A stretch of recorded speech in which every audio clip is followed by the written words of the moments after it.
Hello friends, स्वागत है आपके अपने YouTube channel online GK GS classes के एक और बेहतर क्लास में। आज के इस क्लास में हम लोग जो हैं उसने कहा था चैप्टर 2 हिंदी का बुक जो है उसी का चैप्टर 2 है और इस कहानी के क्वेश्चन आंसर को हम लोग करेंगे। आप लोग देख रहे होंगे बोर्ड पे सिर्फ हम क्वेश्चन लिखे हैं, आंसर हम आपको क्लास में याद करवाएंगे। यकीन मानिए क्लास में आपको आंसर याद नहीं होते हैं तो आप कितनों रट लीजिएगा, रटे से क्वेश्चन का आंसर याद नहीं होता है।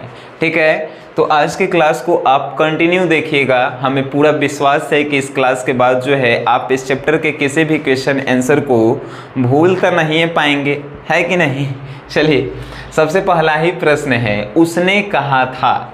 सबसे पहला प्रश्न लेते हैं इसका। उसने कहा था कहानी कितने भागों में बटी है और कहानी के कितने भागों में युद्ध का वर्णन किया गया है। ये कौन पढ़े वाला क्वेश्चन है, बताइए। उसने कहा था कहानी जब देखिएगा पढ़िएगा तो किताबों में 5 गो टॉपिक लिखल है, यानी कि 5 गो भाग में बांटल है।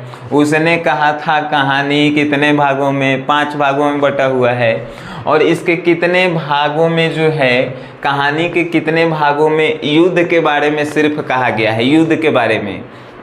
तो कहानी के 3 भागों में युद्ध का वर्णन किया गया है, तीसरे, चौथे और 5वें में। तीसरे भाग, चौथे भाग और 5वें।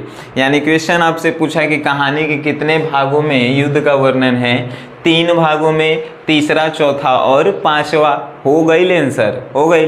समझ गए कितना आसान था। उसने कहा था कहानी 5 भागों में बटी हुई है और 3 भागों में युद्ध का वर्णन किया गया है, तीसरे, चौथे और 5वें में। अब दूसरा का देख लीजिए। दूसरा का है कहानी के पात्रों की एक सूची तैयार कीजिए। कहानी के पात्र मतलब जानते हैं क्या होता है। जैसे कि आप फिल्म देखते हैं तो फिल्म में कौन कौन हीरो हीरोइन, कौन गुंडा बनल था, कौन का बनल था, उस सब के नाम होता है। तो उसी प्रकार कहानी में केकर नाम लिया गया है, उस सब के खाली लिखना है। तो कौन कौन कहानी में है, एगो लाना सिंह है, वजीरा सिंह है, बोधा सिंह है, एगो लपटन साहब हैं, 4 गो हो गया। एगो हजारा सिंह है जिसे सूबेदार के नाम से हम लोग जानते हैं, और एगो सूबेदारनी है जो लहना सिंह की प्रेमिका थी लेकिन सूबेदारनी बन गई, शादी हो गया हजारा सिंह के साथ, है कि नहीं।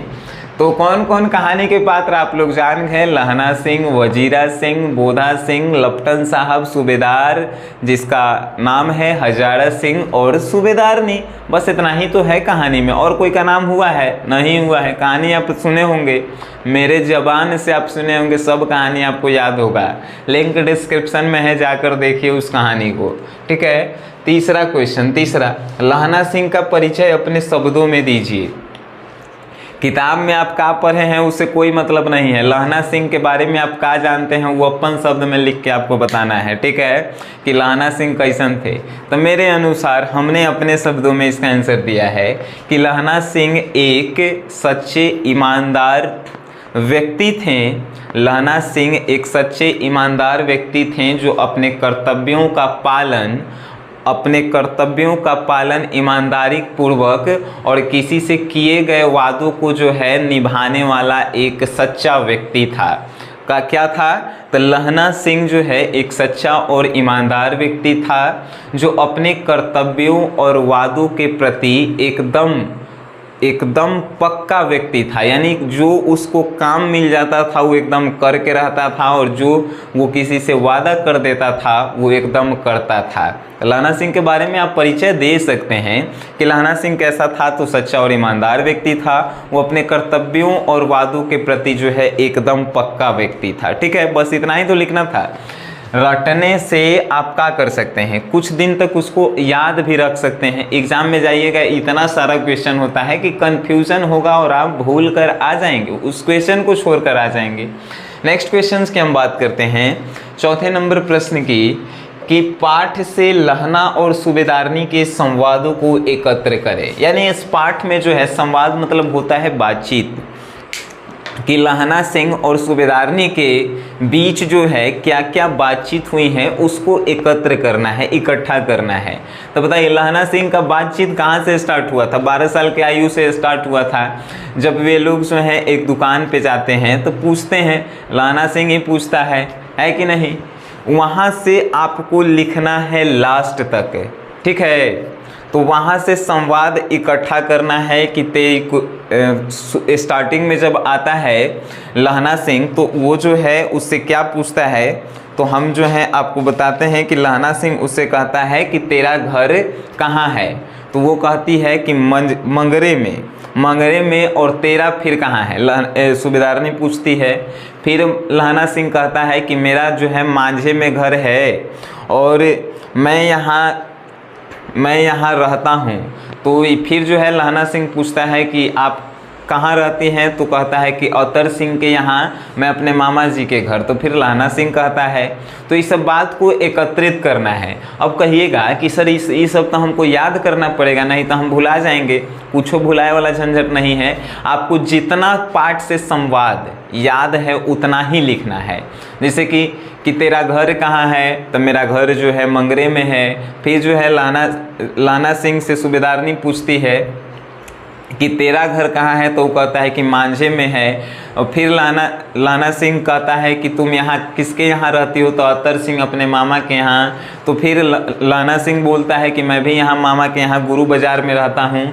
फिर उसके बाद लहना सिंह दुकान पर से आगे हटता है तो पूछता है कि तेरी कुरमाई हो गई है, तो ये कहती है लड़की की धत तेरी के, उसके बाद भाग जाती है कि नहीं। उसके बाद जो है फिर एक दिन मिलता है फिर दोबारा, तो लहना सिंह पूछता है कि फिर वही बातों को कि तेरी कुरमाई हो गई है, तो ये कहती है फिर धत तेरी के।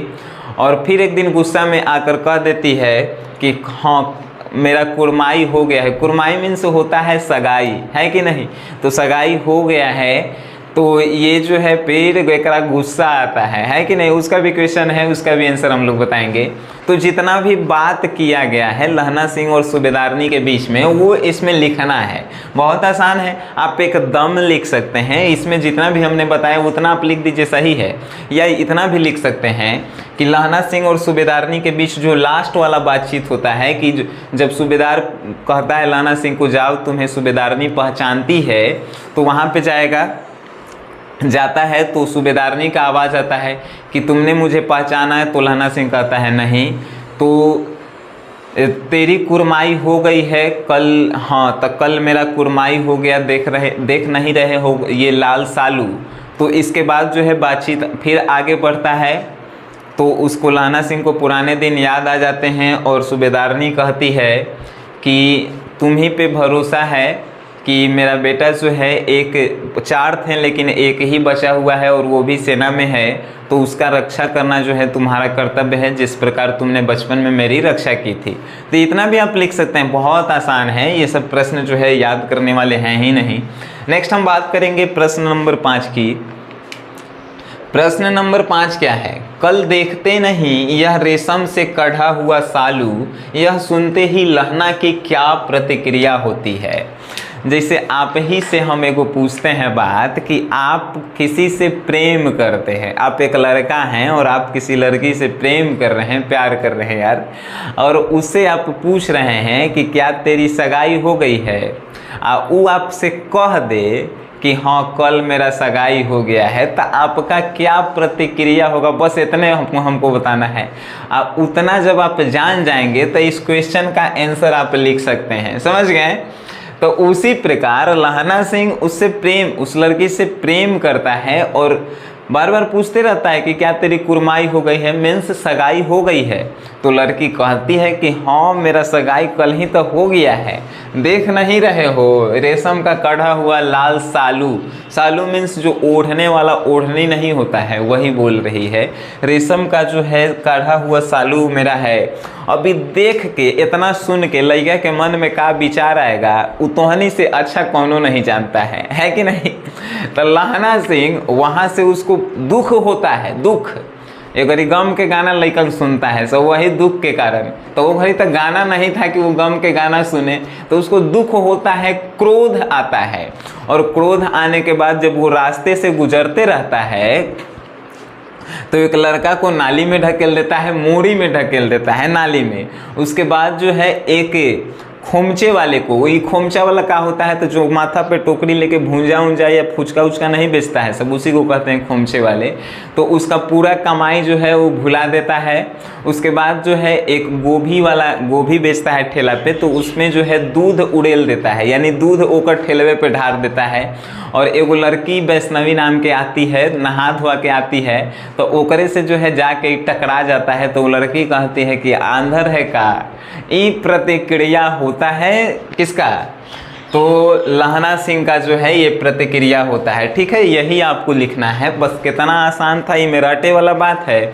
आप अगर हम भी आपको जो है नहीं समझा पाते तो हम क्या करते हैं, ये क्वेश्चन लिखल था, क्वेश्चनवा के नीचे आंसर लिखते हैं और आपको जो है आके हम आंसरवा पढ़ के सुना देते हैं, आप याद करते हैं, रटते हैं घरे जाके, है कि नहीं। लेकिन हम आपको इसका PDF भी प्रोवाइड करवाएंगे जो व्हाट्सएप ग्रुप से जुड़े हुए हैं, और इसमें बहुत कम सीट बचा हुआ है, एक बात का ख्याल रखिएगा। 9608339424 ये मेरा व्हाट्सएप पेड ग्रुप का नंबर है। इसमें हिंदी के लिए 51 रुपया पेमेंट करना होता है और पूरे Hindi grammar, Hindi objective, Hindi subjective, Hindi book के क्वेश्चन आंसर सभी आपको प्रोवाइड करते हैं 51 रुपये में। ठीक है, लेकिन अगर आपको याद हो जाता है तो नोट्स लेने की कोई आवश्यकता ही नहीं है कि नहीं। तो हम कह रहे थे कि क्या क्वेश्चन था कि कल देखते नहीं है रेशम से कड़ा हुआ सालू, यह सुनते ही लहना की क्या प्रतिक्रिया हुई, लहना ने क्या किया, वही तो लिखना था। तो लहना ने क्या किया, तो एगो लड़का के जो है मोड़ी में ढकेल दिया, एगो के जो है खोमचा वाला के पूरा कमाई को भूलवा दिया। उसके बाद एगो गोभी ठेला पे बेच रहा था, गोभी खाए वाला सब्जी होता है, तो ओकरा में जो है दूध उड़ेल देता है। उसके बाद एगो वैष्णवी नाम की लड़की जो है नहा कर आती है, तो उसे टकराता है, तो वो लड़कियाँ कहती है आंधरे है कारे ऐसे ही कहती है। तो वही आपको लिखना था इसमें। नेक्स्ट हम बात करेंगे क्वेश्चन नंबर 6 की। क्वेश्चन नंबर 6, जारा क्या है, मौत है और निमोनिया से मरने वालों को मुरब्बे नहीं मिला करते हैं। वजीरा सिंह के इस कथन का क्या आश्रय है।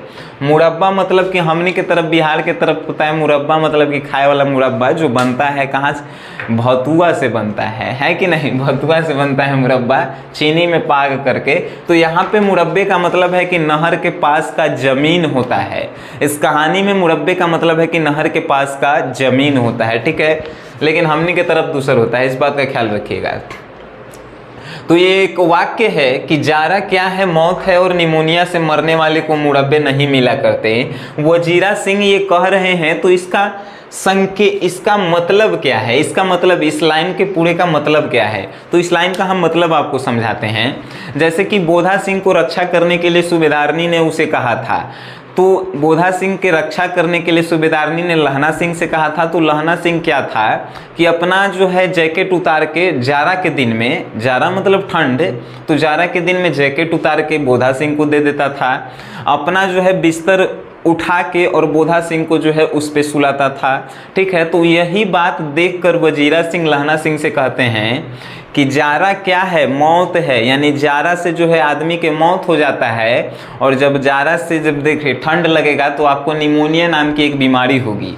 तो जारा से जो है मौत होता है और निमोनिया से जो मर जाता है उसको मुरब्बा नहीं मिला करते। मुरब्बा कहे का मतलब खाए वाला मुरब्बा नहीं। तो जारा से जो मर जाते हैं उसे जारा मौत है और निमोनिया से जो मर जाते हैं उसे मुरब्बे नहीं, यानी नहर के पास का जमीन नहीं मिला करता है। ये कहना चाहते हैं वजीरा सिंह कि मरना है तो अपने देश के लिए मरो, क्योंकि जारा से मरोगे, निमोनिया रोग से मरोगे तो नहर के पास वाला जमीन नहीं मिलेगा। ये वजीरा सिंह किससे, लहना सिंह से कह रहे हैं। ठीक है, कि मरना ही है तो अपने देश के लिए शहीद हो। ठीक है, तो इसी पे जो है फिर कहते भी हैं लहना सिंह कि मेरा मृत्यु जो है नदी के किनारे और किरत सिंह के जो है गोद में होगा। ठीक है, नहर के पास के किनारे, बरले के खड्ड के किनारे होगा और किसके, किरत सिंह के गोद में होगा। यानी कि जब भी वो मरेगा तो नहर के किनारे ही मरेगा और भगवान जो जिसको मानता है उसी के जो है गोद में मरेगा, ऐसा वो कह रहा है। तो इस लाइन का आपको अर्थ लिखना था, हमने अर्थ बता दिया कि जारा क्या है, मौत है, जारा क्या है? मौत है। वजीरा सिंह लहना सिंह के कहता है कि जारा मौत है, अगर तुम जारा से मर गया, निमोनिया रोग से मर गया तो तुरा नहर के पास के जमीन नहीं नसीब होगा, है कि नहीं? मरना है तो देश के लिए मरो, ऐसा वजीरा सिंह कहते हैं लहना सिंह से। नेक्स्ट हम बात करेंगे 7 नंबर क्वेश्चन की। देखिए 8 नंबर पहले लिखा गया है, इसलिए 7 नंबर की बात करते हैं। कहती है तुम राजा हो मेरे मुल्क को बचाने आए हो, वजीरा के इस कथन से किसकी ओर संकेत है? एक लाइन हमने कहानी में बोला भी होगा कि कहती है तुम राजा हो मेरे मुल्क को बचाने आए हो। ये लाइन जो है वजीरा इस कथन में किसकी ओर संकेत करता है? यह लाइन जो है वजीरा बोलता है कि कहती है कि तुम राजा हो मेरे मुल्क को बचाने आए हो। ई लहना सिंह के ओर संकेत करते हुए कौन बोलते हैं? वजीरा सिंह। क्वेश्चन यही पूछ रहा था कि इस कथन में किसकी ओर संकेत है? वजीरा सिंह का। तो इस कथन में जो है वजीरा सिंह का संकेत जो है लहना सिंह की ओर करते हुए किसके बारे में बताते हैं? तब फिरंगी मैम के बारे में बताते हैं। आंसर कैसे लिखेंगे? तो कहती है तुम राजा हो मेरे मुल्क को बचाने आए हो, वजीरा सिंह के इस कथन का संकेत जो है लहना सिंह की ओर है और फिरंगी मैम के बारे में बताया जा रहा है। बस एक आंसर इतना ही था। अब नेक्स्ट हम बात करेंगे क्वेश्चन नंबर 8 की कि लहना के गांव में आया तुर्की मौलवी क्या कहता था? तो लहना सिंह के गांव में आया था एगो तुर्की मौलवी, जानते हैं क्या कहता है? जैसे कि हमनिए के गांव में एगो कोनो आ जाए दूसर जगह से आदमी, तो वो जो है ज्ञान बांटे लगता है। उसके पास खुदे ज्ञान रहे या चाहे नहीं रहे, ज्ञान बांटना स्टार्ट करेगा। तो उसी प्रकार जो है लहना सिंह के गांव में भी जो है एगो तुर्की मौलवी आया था, यानी तुर्की देश से जो है मौलवी साधु संत आया था। तो वही जो है जानते हैं क्या कह रहा था उसके गांव में कि जर्मन वाला लोगवा जो है ऐसा ही कह रहा था, कहानियों में देखिएगा ऐसे ही लिखल होगा कि जर्मन के लोग जो हैं वेद पढ़ कर और विमान यानी जहाज उड़ाने का ज्ञान प्राप्त कर लिए हैं।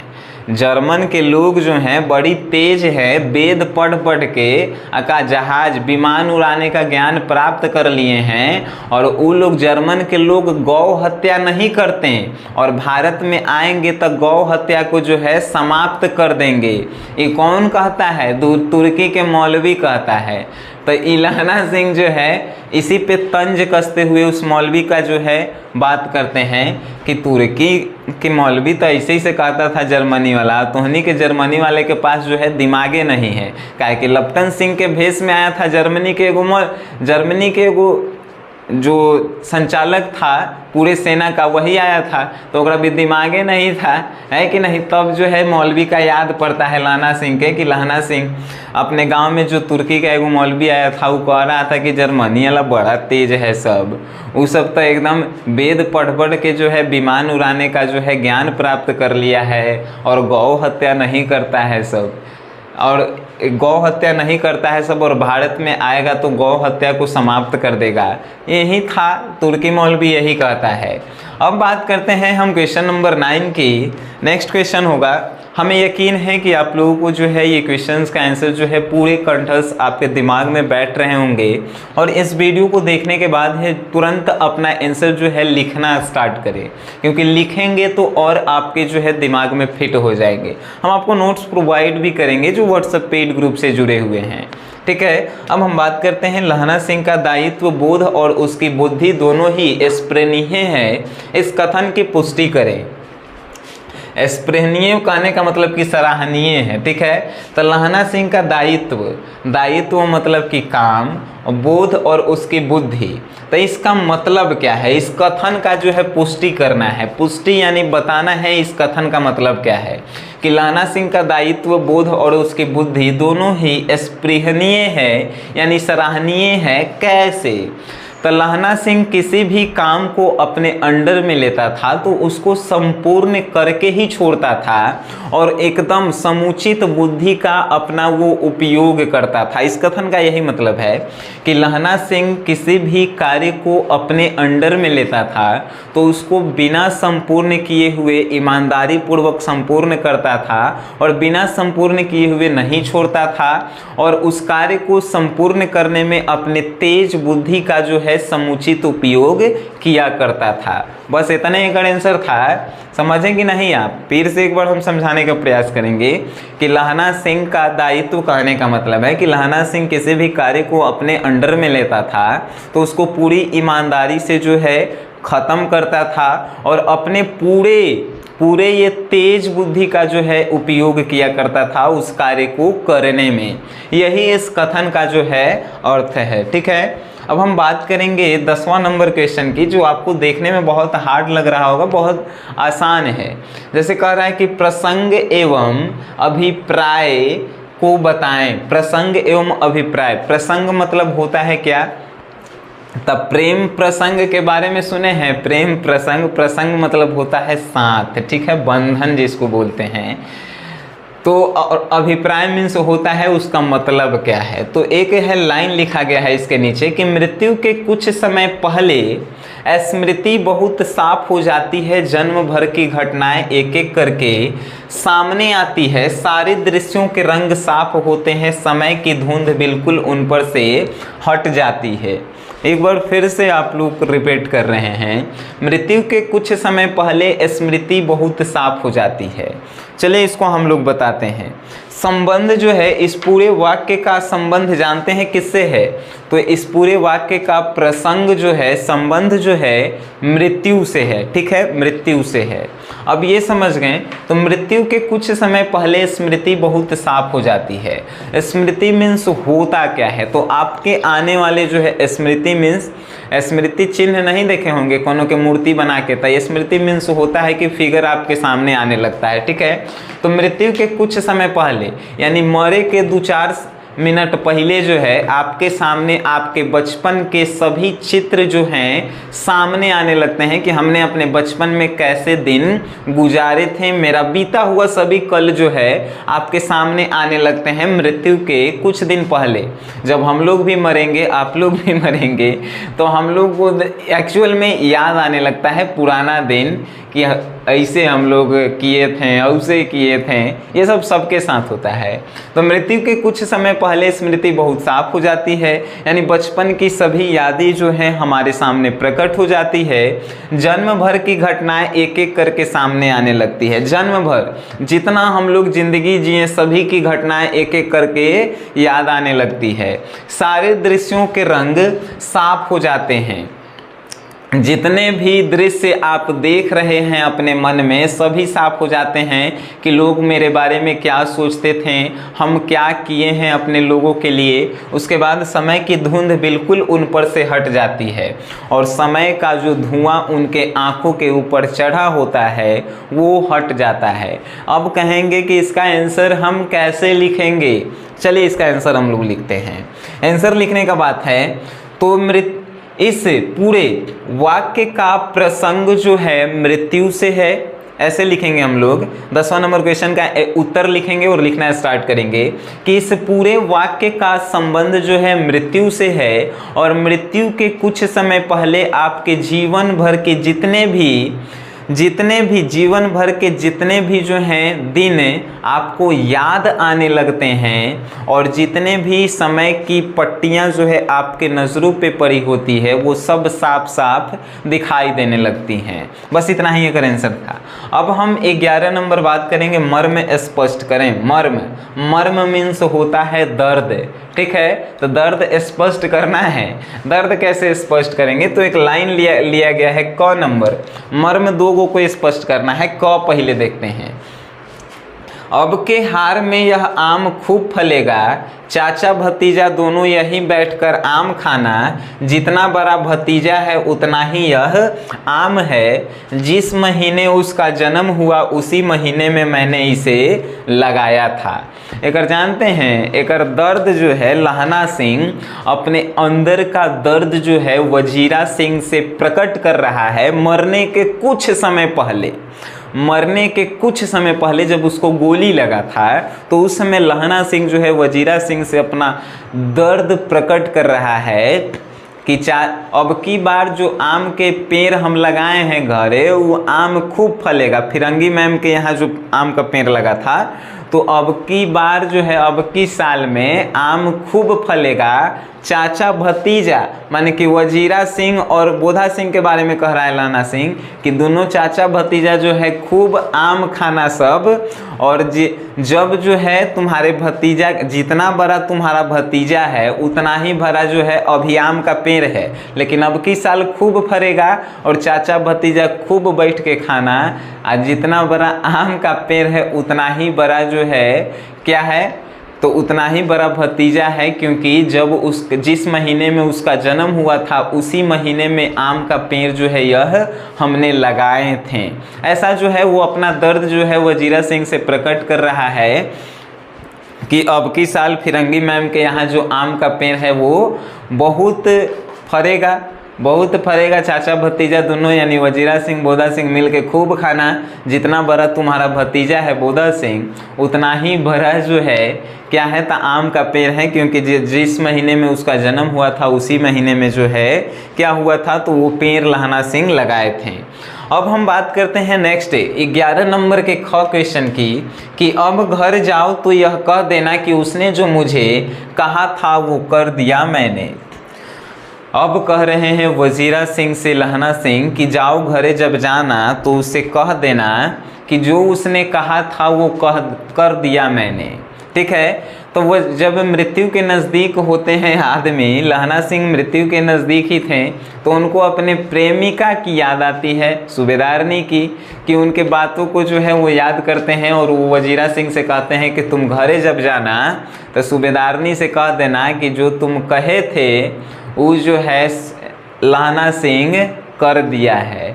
वो क्या कही थी, तो बोधा सिंह की रक्षा करने के लिए, और लहना सिंह जो है अपने जान पे खेल के बोधा सिंह और सूबेदार की रक्षा करता है। ठीक है, तो यही बात जो है वो अपनी प्रेमिका तक पहुंचाना चाहता है, यानी कि मरने के बाद भी जो है मरने तक आदमी जो है सच्चे प्रेम को कभी भूल नहीं पाते हैं। एक तरफा प्रेम था, है कि नहीं। अब बात करते हैं हम लोग 12 नंबर क्वेश्चन की। 12 नंबर के उसने कहा था, यह शीर्षक सटीक है।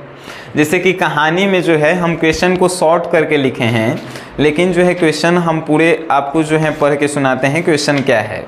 तो क्वेश्चन है कि कहानी का शीर्षक उसने कहा था क्या सबसे सटीक शीर्षक है? अगर हाँ तो क्यों, या आप इसके लिए कोई दूसरा शीर्षक सुझाना चाहेंगे तो अपना पक्ष रखें।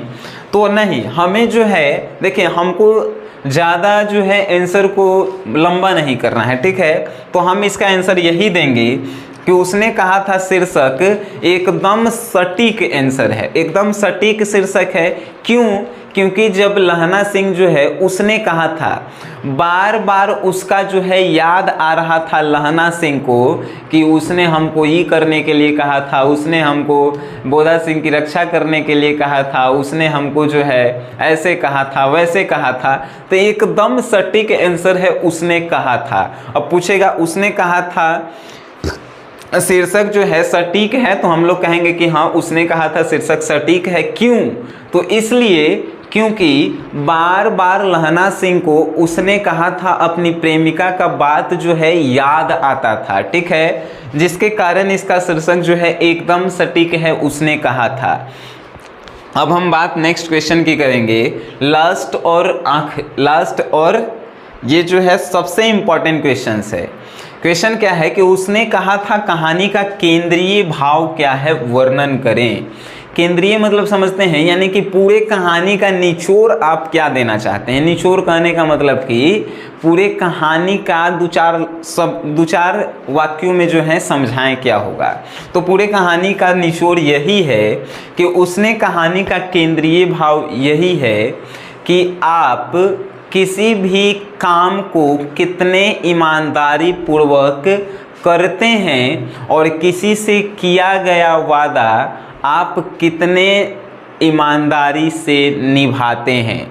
इस पूरे कहानी का जो है केंद्रीय भाव यही है, यानी इस कहानी में हम लोगों को बताया गया है कि अपने कर्तव्यों के प्रति हमें कितना सजग रहना चाहिए, यानी कितना जो है हमें ईमानदारी पूर्वक रहना चाहिए, और किसी से हम कोई वादा जब करते हैं तो उसको हमें कैसे निभाना चाहिए।